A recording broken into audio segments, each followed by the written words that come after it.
60 Minutes did this whole report on misinformation and basically what responsibility, what kind of moral obligation social media platforms like X have to try to rein in the spread of misinformation on their sites. And who exactly is responsible for doing that? Who gets to determine what misinformation is? So here is the headline: Supreme Court grapples with online First Amendment rights as social media teams with misinformation. And it lays out this report as follows. As big tech firms wrestle with how to keep false and harmful information off their social networks, the Supreme Court is wrestling with whether platforms like Facebook and Twitter, now called X, have the right to decide what users can say on their sites. The dispute centers on a pair of laws passed in the red states of Florida and Texas over the question of First Amendment rights on the internet. The Supreme Court is considering whether the platforms are like newspapers, which have free speech rights to make their own editorial decisions, or if they're more like telephone companies that merely transmit everyone's speech. If the laws are upheld, the platforms could be forced to carry hate speech and false medical information, the very content most big tech companies have spent years trying to remove through teams of content moderators. But in the process, conservatives claim that the companies have engaged in a conspiracy to suppress their speech. I had to laugh at kind of one of the overarching takeaway. I'm going to play a couple clips from the 60 Minutes report, but I had to laugh at kind of one of their overarching takeaways or the relevancy of doing this story now.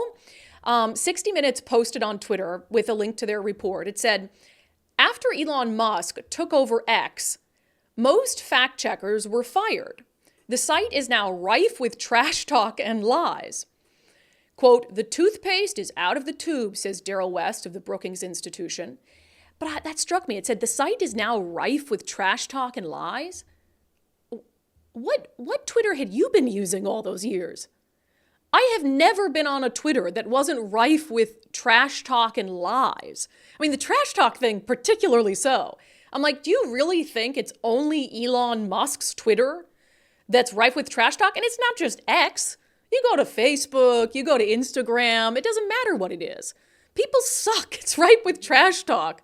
They say terrible things. So it's just this weird umbrella. It's like, you know that Twitter has never been this perfect institution where people are only putting out verified facts from verified sources and they never say anything mean about anyone. That's just not realistic. I would love that utopia, but that isn't what it was pre-Elon Musk anyway.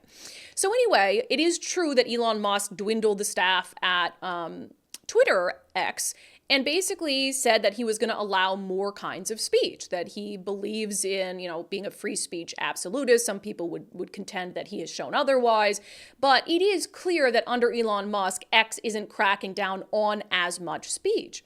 So that brings in a University of Washington professor named Kate Starbird. And you might have heard of her before because she was at the center of controversy after 2020 because essentially she was part of a misinformation research group created ahead of the 2020 election that their job, at the University of Washington and in this group was to, flag misinformation and disinformation and do research into how it was spreading, who it was spreading, and all of this stuff. And also, they were making an effort when they found something they deemed misinformation to alert social media companies to it. And Kate Starbird tells 60 Minutes that sometimes the social media companies, oftentimes, they wouldn't listen. Kate Starbird says the social media platforms also often ignored the researchers' suggestions. The statistics I've seen are just for the Twitter platform, but my understanding is that they responded to about 30% of the things that we sent them. And I think on the majority of those, they put labels. But just a third? But just a third, yeah. And do you suspect that Facebook was the same? Yeah. Yeah, so they responded to 30% of the notes that we sent them. That's 100% more than they're obligated to respond to.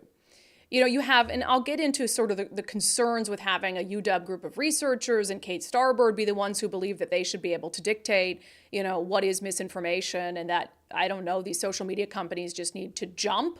Like the White House thinks that Twitter just needs to jump when they say jump and send an email saying there's concerning information out there. 60 Minutes presented an opposing view from Republican Congressman Jim Jordan.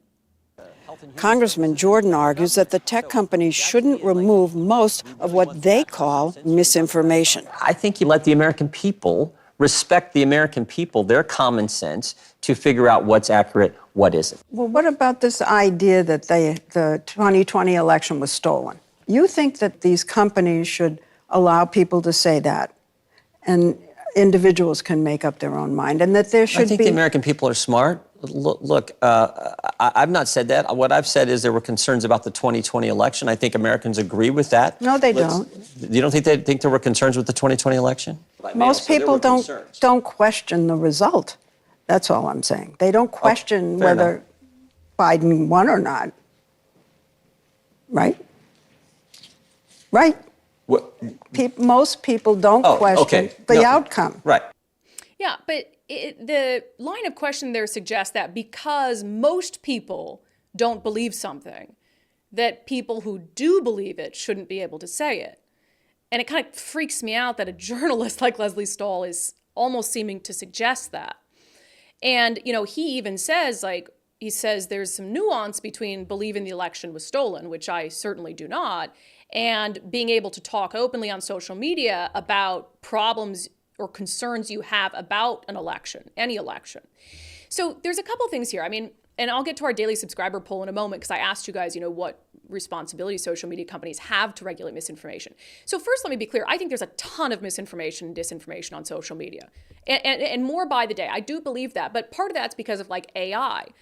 I do think there should be an obligation because there's scanning software where you can figure out if a video was made with AI, if it was manipulated or whatever. It would be helpful, I think, for a lot of people as AI technology improves to have it scanned and marked as AI. I'm not saying you have to take it down, depending on what it is, but I think that's one thing that social media companies could do in this crazy, ever-changing world we're in to help people decipher between real and fake. Because honestly, some of these AI videos and photos, a very, very intelligent person could fall for them. I mean, a lot of them are really good. And so I think that expecting someone to navigate and determine for themselves whether AI is fake or not is not realistic. But the issue with regulating misinformation really comes down to this. Who gets to decide what misinformation is? I mean, if I had to choose, right, in the context of the options, do I want it to be Kate Starbird, who has a long history of donating to Democratic candidates and is a UW professor seemingly unbiased? No, I don't. I don't think it should be a UW professor or a team tasked with a misinformation identification. I don't think that's it. I also definitely don't think it's the government. And if anybody believes the government is the one that should be involved in deciding what's in misinformation and disinformation and what social media companies, private entities should have to take down or put up, that's ridiculous. That's terrifying. I mean, we know, the Twitter files that you had members of the White House who were actively reaching out to Twitter and asking them to take stuff down. Now, I guess in this realm, if I thought it was somebody's responsibility, it would have to be the social media companies to determine for themselves what speech they are going to allow on their platforms or not. But we've already seen that has been incredibly problematic. The 60 Minutes report, it suggested that Republicans are responsible for the vast majority of misinformation that's spread out there. And I don't know if that's true or not. But what I do know is yesterday's conspiracy theory is today's headline news. How many times have we said that? We've seen it a million times. How many vaccine-related things and COVID narratives were marked as misinformation on social media that later turned out to be true and are now widely accepted? The Hunter Biden laptop story that I mentioned earlier with the New York Post, it was thwarted so much that you couldn't even send a link to that story privately in a DM to a friend on Twitter. And then it turned out to be true. So I think everyone has a bias, right? Whether it's the social media company, the government, and who's in power of the government, or a UW researcher like Kate Starbird. Everybody has a bias.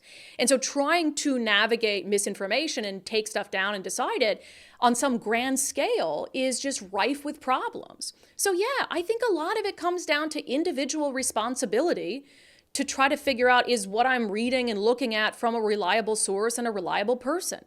I don't know what other way to go about it.